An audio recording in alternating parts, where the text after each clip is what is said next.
Halo, perkenalkan nama saya Tresnaria Waru dengan NIM 8604066303 Prodi PGSD di UPBCC Medan.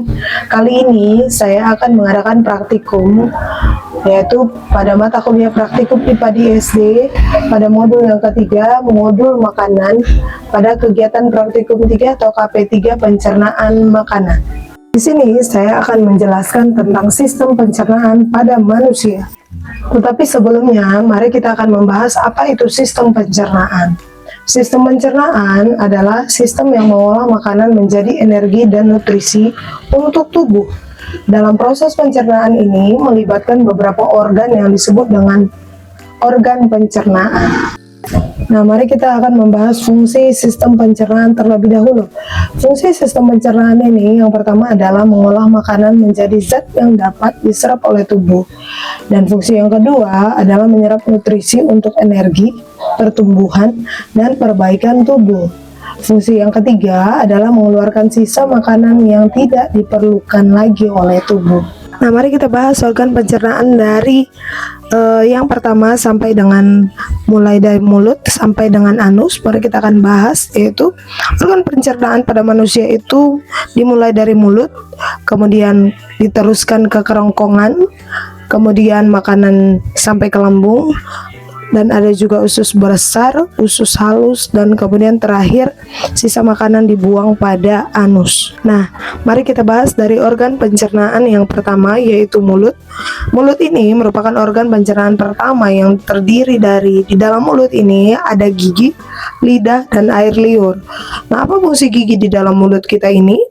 Gigi berfungsi untuk mengunyah makanan menjadi lebih halus, sementara lidah itu mengatur letak makanan, menelan, dan mengecap rasa. Dan yang ketiga ada air liur yang berfungsi untuk membantu pencernaan makanan. Setelah makanan dikunyah di dalam mulut, maka makanan akan disalurkan lagi ke kerongkongan yang dibantu oleh air liur. Nah, kerongkongan ini adalah saluran pencernaan yang menghubungkan mulut dengan lambung, yang berfungsi untuk mengalirkan makanan yang telah lumat dari mulut ke lambung melalui gerakan peristaltik. Gerakan peristaltik ini adalah gerakan yang mendorong makanan dari mulut ke lambung.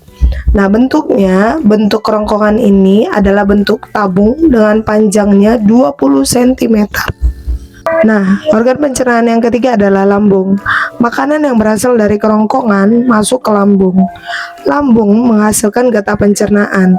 Nah, di dalam lambung ini juga ada yang disebut dengan enzim-enzim pencernaan. Maka makanan diaduk dan dihancurkan dengan bantuan getah pencernaan tersebut di dalam lambung ini. Getah pencernaan ini berfungsi untuk memecah makanan, sehingga proses yang terjadi di lambung ini adalah proses pemecahan makanan. Organ pencernaan yang berikutnya adalah usus halus. Nah, makanan yang dipecah tadi, yang diproses pada lambung, nah akan diteruskan ke usus halus. Oleh usus halus, makanan dicampur dengan getah pankreas dan getah empedu.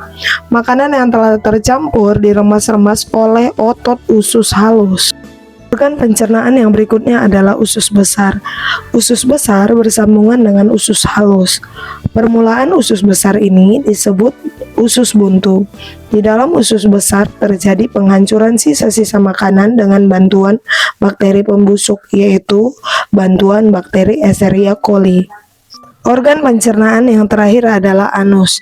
Anus adalah bagian akhir dari sistem pencernaan yang berfungsi untuk mengeluarkan sisa makanan dan kotoran atau feses dari dalam tubuh. Nah, pada usus halus tadi terjadi penyerapan sari-sari makanan yang kemudian ampasnya akan diteruskan di usus besar. Nah, tadi di usus besar itu ada proses pembusukan ampas makanan tadi yang dibantu oleh bakteri Escherichia coli untuk membusukkan. Nah, ampas yang telah busuk itu akan diteruskan di bagian akhir sistem pencernaan manusia, yaitu anus. Nah, yang terakhir nanti kotoran-kotoran ini akan dibuang di kamar mandi oleh manusia. Nah, yang berikutnya kita akan membahas gangguan pada organ pencernaan manusia. Yang pertama yaitu diare, yang kedua sembelit, yang ketiga radang usus buntu, keempat tifus, yang kelima kolik.